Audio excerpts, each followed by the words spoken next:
किस पर? आरक्षण क्यों जरूरी है, ठीक है, क्यों जरूरी है, या आरक्षण कितना जरूरी है, ठीक है। इससे पहले हम लोग आरक्षण के आर्टिकल देख लिए, ठीक है। आर्टिकल 16 में लोक नियोजन में अवसर की समानता। आखिरी क्लास में हम क्या बोले थे कि आरक्षण पर हम लोग चर्चा करेंगे, ठीक है। तो आज हम लोग आरक्षण पर चर्चा करेंगे, ठीक है, कि आरक्षण क्यों जरूरी है। तो दो चार कहानी लेंगे हम लोग, और दो चार कहानी लेने के बाद समझने का प्रयास करेंगे कि जो संविधान में निर्माण करता थे, संविधान का निर्माण करता थे, उनको ऐसा क्यों लगा और किस हद तक आरक्षण सही है, ठीक है। तो जैसे आप लोग झांसी की रानी को जानते हैं, उत्तर भारत में जितना फेमस झांसी की रानी है, उतना ही फेमस दक्षिण भारत में एक महिला है, ठीक है। तो स्टार्ट करते हैं। नाम नानगेली, क्या नाम है? नानगेली, ठीक है, तरवनकोर की। कहाँ के? तरवनकोर, एक जगह का नाम है। आज हम लोग इस कहानी को देखेंगे और इस कहानी के माध्यम से समझेंगे कि आरक्षण देना कितना जरूरी था, ठीक है। तो तरवनकोर में एक सिस्टम था, ठीक है, एक प्रथा, चाहे तो एक टैक्स, चिंता का विषय वाला टैक्स है, ठीक है। सुनना है, ध्यान से समझना है कि वहां नाडर जाति के लोग रहते थे, जो अभी ओबीसी में है ना, उसमें, ठीक है। तो उस नाडर जाति में एक लड़की है जिसका नाम है नानगेली। तरवनकोर में एक सिस्टम क्या था कि दलितों के साथ, ठीक है, किसके साथ?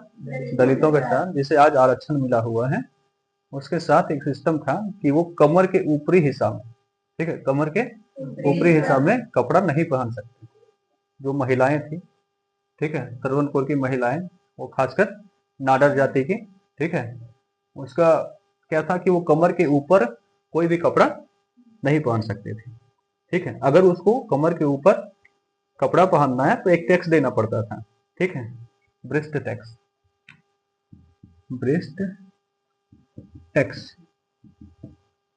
अगर ये टैक्स आप देते हो तो आपको कमर के ऊपर कपड़ा पहनने की आजादी है, नहीं तो आप कपड़ा पहनने में सक्षम नहीं है, ठीक है। तो वहां एक लड़की है नानगेली, जिसका जन्म हुआ तरवनकोर में।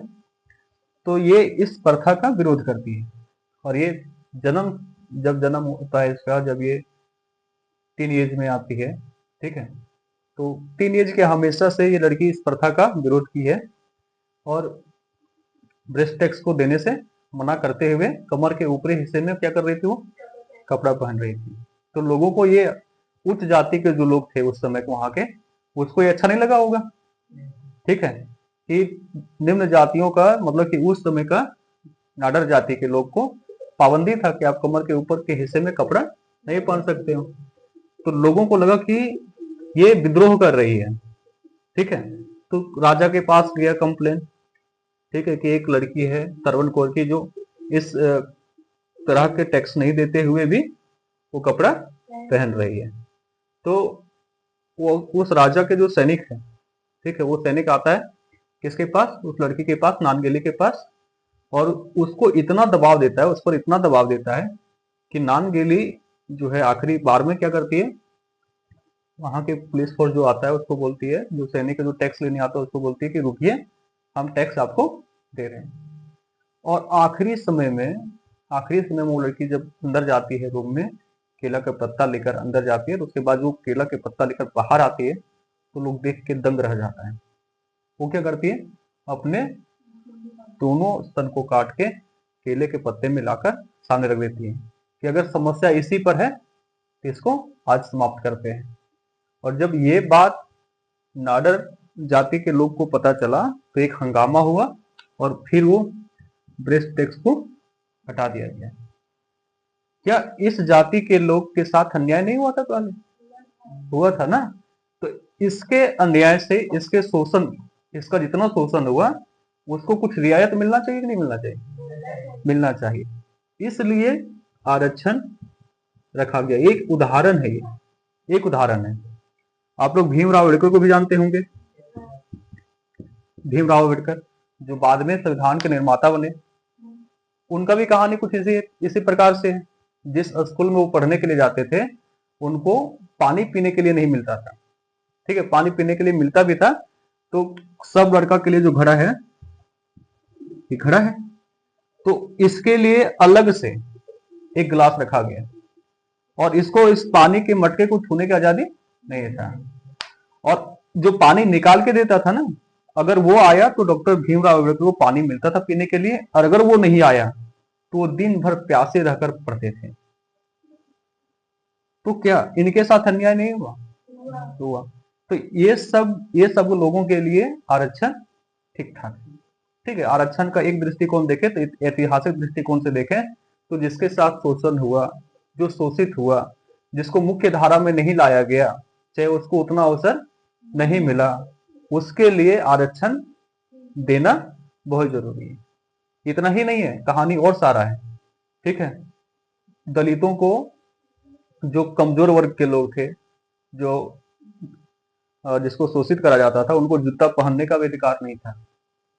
महाराष्ट्र में भी एक घटना ऐसा है कि महाराष्ट्र का एक आदमी बाहर कमाने के लिए जाता है और जब वो कमा के आता है तो जूता पहन के आता है अपने गांव में। तो उच्च वर्ग के लोग उसको जूता पहनने से भी बोलता, भाई तुम जूता नहीं पहन सकते हो। तो हिम्मत करके क्या बोला होगा कि हम तो अपना पैसा कमा के पहन रहे हैं, तुमको क्या हो रहा है? तो लोग उसका विरोध किया होगा नहीं? तो पढ़ाई से लेकर समाज तक में, सामाजिक दृष्टिकोण तक में उसको शोषित किया गया। ठीक है, दलितों को शोषित किया गया। तो अगर इस तरह से अगर हम लोग देखें तो आरक्षण ठीक ठाक है कि आरक्षण मिलना चाहिए। लेकिन बात यह है कि अभी के भारत के संदर्भ में जिसको आरक्षण मिलना चाहिए, क्या उसको आरक्षण मिल पा रहा है? नहीं। जो असली हकदार है आरक्षण को, उसको तो आरक्षण मिलना ही चाहिए। ठीक है, उसका विरोध कोई नहीं कर सकता। लेकिन वास्तविकता में जिसको आरक्षण मिलना चाहिए उसको, उसके पास आरक्षण सीमित रूप से जा रहा है, और जिसको नहीं मिलना चाहिए उसको भरपूर जा रहा है। जैसे कि एक इसमें करा जा सकता है, जैसे ओबीसी को आरक्षण मिलता है। तो ओबीसी में सरकार क्या किया, दो प्रकार का भाग कर दिया इसका, एक क्रीमी लेयर करा और एक नॉन क्रीमी लेयर करा, दो भाग। अब ओबीसी में उसी को आरक्षण मिलेगा जो नॉन क्रीमी लेयर के अंदर आता है। क्रीमी लेयर में जो आता है उसको आरक्षण नहीं मिलेगा। ऐसा क्यों किया? क्योंकि ओबीसी के सब आदमी अब शोषित नहीं है। कुछ आदमी है जिसका इनकम 8 लाख से ज्यादा है प्रति साल, यानी एक साल में अगर 8 लाख रुपए कमा रहा है तो वो क्रीमी लेयर में चल जाएगा और उसको किसी भी प्रकार के आरक्षण नहीं मिलेगा। ठीक है, और जो 8 लाख से कम जिसका इनकम, उसको नॉन क्रीमी लेयर में रखा जाएगा और उसको आरक्षण मिलेगा। इसी तरह से एससी में भी होना चाहिए, इसमें भी क्रीमी लेयर देखना चाहिए और नॉन क्रीमी लेयर में बांटना चाहिए। जो क्रीमी लेयर में चल गया होगा उसको आरक्षण देने से कोई फायदा नहीं है। जो नॉन क्रीमी लेयर में, वो असली हकदार है, जिसका इनकम कम है, जो मुख्य धारा से पीछे हो रहा है, उसको ये सब सुविधा देना जरूरी है। लेकिन हम लोग क्या देखते हैं वास्तविकता में, हम लोग गांव में क्या देखते हैं कि जो नॉन क्रीमी लेयर में है, जो बहुत गरीब है, बहुत शोषित है, पहले वो तो आरक्षण के बारे में जानता ही नहीं है और अभी भी उसका शोषण करा जाता है। मानते हो नहीं मानते हो? कोई भी पूजा त्योहार में जैसे ढोल बजाने वाला आदमी है, उसको 20-30 रुपया का दारू पिला के पूरा गांव में ढोल बजवाया जाता है, जबकि उसका मजदूरी कम से कम 500-600 रुपये होना चाहिए, मिनिमम मजदूरी। ठीक है, अभी भी हम लोग देखते हैं कि गांव के लोग अभी भी शोषित करता है दलितों को। लेकिन क्या सब दलितों को शोषित करता है? कुछ कुछ दलित ऐसे भी मिलेंगे जो हम लोग से ज्यादा रईस है, ठीक है, हम लोग से ज्यादा इनकम है, फिर भी उनको आरक्षण मिलता है। तो आरक्षण उसके लिए अच्छा नहीं है जो ठीक ठाक लेवल पर ऊपर हो गया। आरक्षण उसके लिए जरूरी है जो अभी भी शोषित है, जो अभी भी गरीब है, जो अभी भी मुख्य धारा में नहीं आ पाया है। ठीक है, इसमें हम लोग और कर सकते हैं, जनरल कैटेगरी के लिए जनरल कैटेगरी में बांट सकते हैं, क्रीमी लेयर और नॉन क्रीमी लेयर, इसमें भी बांट दो, क्योंकि सब जनरल कैटेगरी के ब्राह्मण थोड़ी ना अमीर है। ब्राह्मण जो आता है वो क्या सब अमीर है? तो सबके साथ उसको क्यों पीस दिया गया? अभी भी सबके साथ, जैसे गांव में ही हम लोग देखते हैं छोटा छोटा जो ब्राह्मण है उसको जनरल कैटेगरी में डाल दिया गया, उसको कोई प्रकार की सुविधा, कोई भी प्रकार के आरक्षण नहीं दिया जाता है। तो क्या उसके साथ अन्याय नहीं हो रहा है? हो रहा है। तो क्या उसको आरक्षण मिलना चाहिए कि नहीं मिलना चाहिए? तो आरक्षण मिलना चाहिए किसको? जो समाज में मुख्य धारा से नीचे है, ठीक है, उसमें कैटेगरी वाइज करके देखना ही नहीं है, ठीक है। और कैटेगरी वाइज भी करके देखना है अगर, तो उसका दो भाग करो, ठीक है, एक को क्रीमी लेयर में रखा जाए, एक को नॉन क्रीमी लेयर में रखा जाए। जो मुख्य धारा से नीचे है उसको आरक्षण दो, जो मुख्य धारा से नीचे नहीं है उसको आरक्षण नहीं दो, ठीक है। तो ये है कुल मिला के बात आरक्षण का। कुछ समझ में आया? कहानी तो बहुत सारा, दलितों के साथ शोषण बहुत प्रकार से किया गया, तो ठीक है, वो सबको मुख्य धारा में लाने के लिए आरक्षण देना जरूरी भी है, ठीक है। लेकिन क्या सबको देना जरूरी है? तो जो मुख्य धारा से नीचे है उसको आरक्षण देना जरूरी है, और जिसको, जो मुख्य धारा से ठीक ठाक ऊपर पहुंच गया उसको आरक्षण से बाहर भी किया जाना चाहिए, ठीक है। अब हम लोग आर्टिकल 16 तक देखे थे, अब हम लोग देख रहे हैं आर्टिकल 17।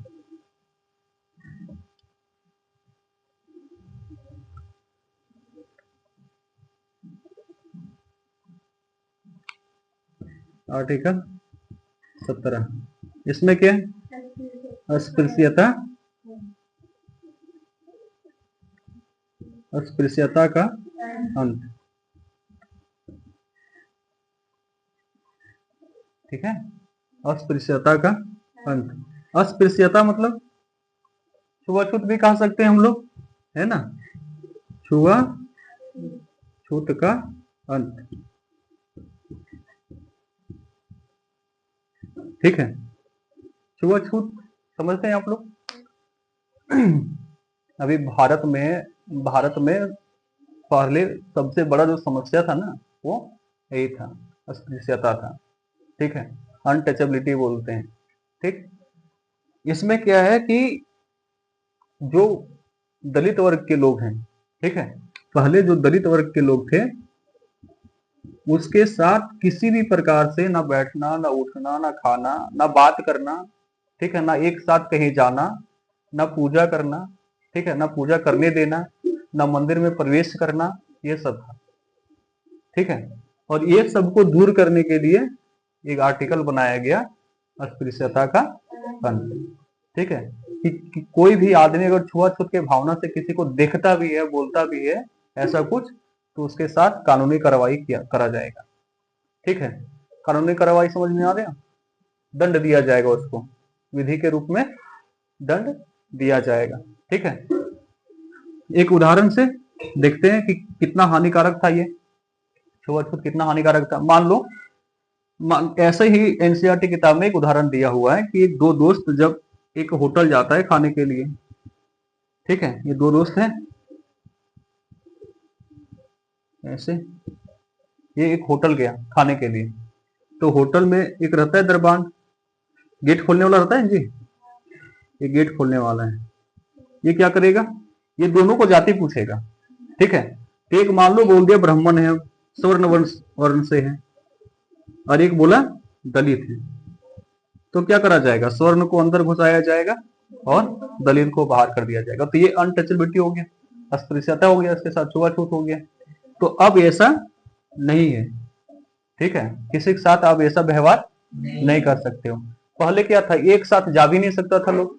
तो मान लो कि एक छोटा सा एज्यूम करके देख लो कि एक टेम्पू है, ठीक है, उस टेम्पू में 4 आदमी बैठ के जा रहा है, वो सब देखने में सुंदर सुंदर है और आपस में बात करते हुए भी जा रहे हैं और एक दूसरे से बात करते हंसते बोलते जा रहे हैं सब। और मान लो अचानक से कोई एक आदमी किसी को जाति पूछा, तो बोला हम तो ब्राह्मण हैं, एक बोला हम तो राजपूत हैं, और एक बोला कि हम तो सिंह हैं, और एक बोला हम दलित हैं, ठीक है। तो तीनों मिलकर उसको धक्का मार देगा टेम्पू से, है कि नहीं? दलित आदमी मेरे पास बैठ गया, पूरा ब्राह्मण ब्राह्मण को तो ऐसा लगेगा कि हम कितना बड़ा पाप हो गया हमसे, अब भगवान शायद हमसे डायरेक्ट बात नहीं करेगा। समझ में आ रहा है ना? तो ये वाला सिचुएशन था पहले। अब क्या है कि अगर उस दलित होने के कारण अगर उसको टेम्पो से उतार दिया जाता है तो उस पर केस हो जाएगा, ठीक है। अगर दलित होने से उसका अपमान होगा तो उस पर केस करा जाएगा। ठीक है, तो ऐसा सिस्टम पहले नहीं था। पहले था कि दलित लोग अलग रास्ता से जाएगा और बाकी लोग अलग रास्ता से जाएगा, उसके रास्ते में वो आएगा भी नहीं। दलित लोग जिसके साथ छुआछूत होता था वो रात को ही निकलता था, दिन को नजर भी नहीं आता था। वो सबका एक अपना गांव, सेपरेट गांव होता था, अपना कुआं होता था पानी पीने के लिए। डॉक्टर भीमराव अम्बेडकर बोलते थे, ठीक है, कि जब प्यास लगा तो जब वो कुआं के पास गया तो अपने माँ से पूछ रहा था कि माँ, क्या पानी पीने के लिए सब भगवान सबके लिए अलग अलग कुआं बनाया है कि हम लोग के लिए यही कुआं है? अब इस कुआं में पानी नहीं तो उस कुआं में हम लोग नहीं जा सकते? क्या ये सिस्टम भगवान बना के गया है? तो इस तरह से था छुआछूत। और बहुत अच्छा आर्टिकल 17 में इसको दे दिया गया कि अब आज के बाद भारत में कोई भी अस्पृश्यता ऐसा कोई काम नहीं होगा। ठीक है, अगर कोई भी ऐसा काम करता है तो उसको दंड मिलेगा। ठीक है, एक कानून बनाया गया, उसको हम लोग फिर बाद में देख लेंगे। आज हम लोग 17 और 18 देख लेते हैं, उसके बाद हम लोग विशेष क्लास करेंगे कल इस पर, आर्टिकल 17 पर। ठीक है, अब आर्टिकल 18 में क्या है? उपाधियों का, अरे भाई, उपाधियों का अंत। ठीक है, कि पहले क्या होता था कि एक राजा है तो राजा के नाम के पहले राजा धीराज, महाराज, यहाँ वाले महाराजा, ऐसे करके अपने नाम के पहले टाइटल रखता था लोग। ठीक है, सूर्यपुत्र, करणपुत्र, ऐसे करके था। पहले महाभारत रामायण में दिखता है ना कि हम सूर्यपुत्र हैं, यानी कि सूर्य भगवान जहां तक उगता है वहां तक मेरा कंट्री है, मेरा राज्य है। ठीक है, कोई सूर्यवंशी रखता था, कोई चंद्रवंशी रखता है। अभी भी तुम लोग दिखता होगा चंद्रवंशी बहुत आदमी कि चंद्रवंशी है हम लोग। ठीक है, तो उसका उपाधि हो गया। वो अपने नाम से पहले कोई भी एक ऐसा सब टाइटल जोड़ दे जिससे उसको विशेष अधिकार मिलता है, उसको हम लोग क्या बोलेंगे? उपाधि। तो 18 में क्या लिखा गया कि आज के बाद सारा उपाधि को समाप्त कर दिया जाता है। कोई भी आदमी अपने नाम से पहले राजा और रानी नहीं लगाएगा। ठीक है, कोई भी महाराज नहीं लगाएगा। आप जैसा आपका नाम है साधारण नाम रखो, उपाधि रखने की कोई आवश्यकता नहीं है। लेकिन इसके अपवाद है। ठीक है, दो प्रकार के उपाधि धारण कर सकता है लोग, एक विद्या के क्षेत्र में, ठीक है, और एक सैनिक के क्षेत्र में। जैसे हम अगर पीएचडी कर लें तो अपने नाम से पहले क्या लगा देंगे? डॉक्टर। तो विद्या के क्षेत्र में, पढ़ाई के क्षेत्र में हम लोग उपाधि धारण कर सकते हैं। ठीक है, सैनिक वाला में, ठीक है, जैसे अपने नाम से पहले लोग कर्नल लगाता है ना, कर्नल, मेजर, ये सब भी क्या है? उपाधि है। तो दो मामला को छोड़कर, एक पढ़ाई वाला मामला को छोड़कर और एक सैनिक वाला मामला को छोड़कर, बाकी सारे उपाधि को समाप्त किया जा सकता है। ठीक है, इसमें पद्म भूषण भी होता है, पद्म श्री भी होता है। अपने नाम के पहले ये सब लगा सकता है, लेकिन इसका फायदा उठा नहीं सकता। पर अगर आप इतना बड़े विद्वान हो कि आपको पद्म भूषण से, पद्म श्री का अवार्ड मिला हुआ है, तो अपने नाम से पहले आप ये सबको ऐड कर सकते हो। सैनिक में अगर आप कर्नल हो, मेजर हो, ठीक है, ठीक ठाक पोस्ट पर हो, तो अपने नाम के पहले आप ये सब लगा सकते हैं। ठीक है, ये है आर्टिकल 18। तो आर्टिकल 18 के दो अपवाद भी हैं। ठीक है, कौन कौन से?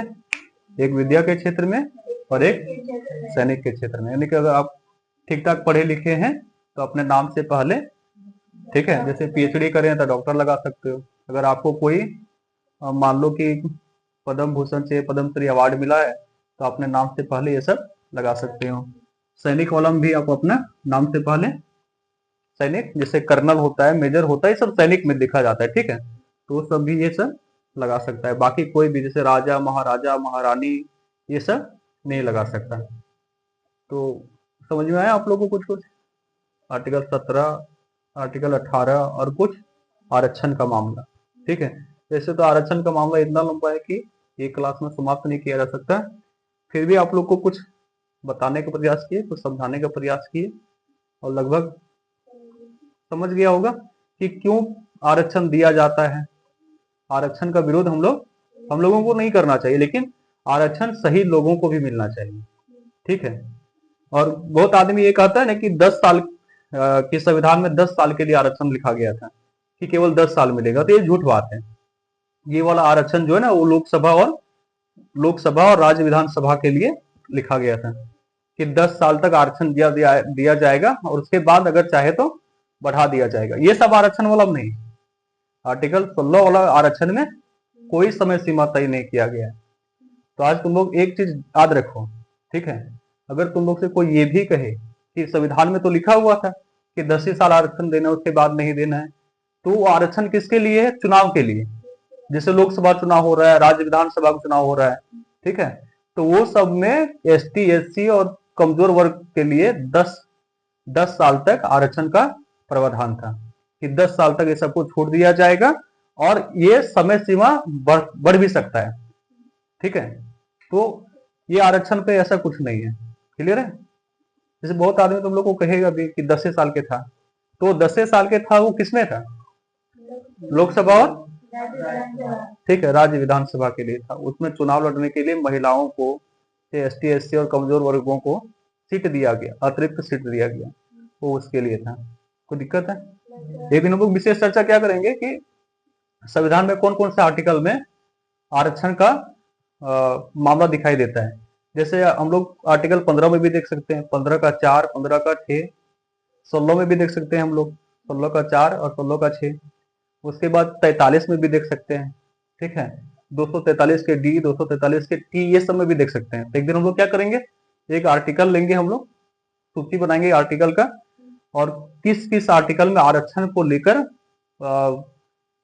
बात कहा गया उसको हम लोग देख लेंगे, ठीक है। वो एक दिन 2 क्लास हम लोग करने वाले हैं। कौन कौन? एक अस्पृश्यता को लेकर कि मान लो किसी को एक बार तुम अपशब्द बोला, ठीक है, जैसे कोई आदमी है, कोई एसटी है, कोई एससी है, उसको अपमानजनक शब्द से सूचक किया, जैसे महार लोग है तो उसको बार बार हम लोग उसके नाम से सूचित करेंगे तो कितना दंड मिलेगा?